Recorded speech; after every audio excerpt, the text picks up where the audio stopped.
Is the MLB scorekeeper position broken? I've been noticing some very odd trends in the last couple years when it comes to the official scorekeepers, and after a series of 3 weird calls at Wrigley Field this year, I'm more convinced now than ever. First, some context. The position is held by retired umpires, writers, and coaches, so I guess this is just their way of not letting go of the game they love? Anyway, let's get to these oddities. The first 2 occurrences happen in the same game. Oddly enough, it's the wildest game of the season, and maybe the wildest I've ever seen at Wrigley Field. On April 18th, the Cubs watched the Diamondbacks put up 10 runs in the 8th inning. The biggest blow in that inning was an obvious error that Gage Workman made at third base. It was a one-hopper off the bat of Randall Grichuk, and at the time it was called a double, but it was definitely going to be changed, right?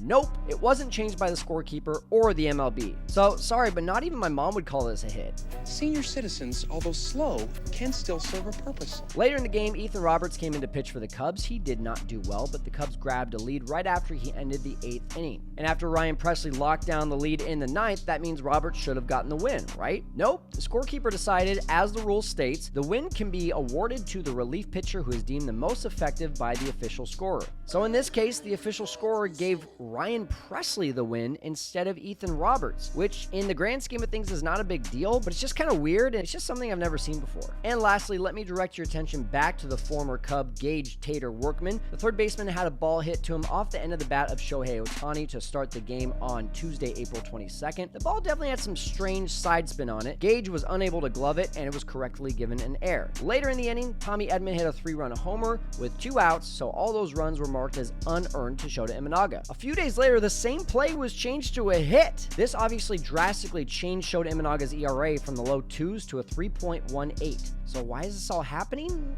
Who really knows, but maybe it's time to hire people who aren't retirees for this position.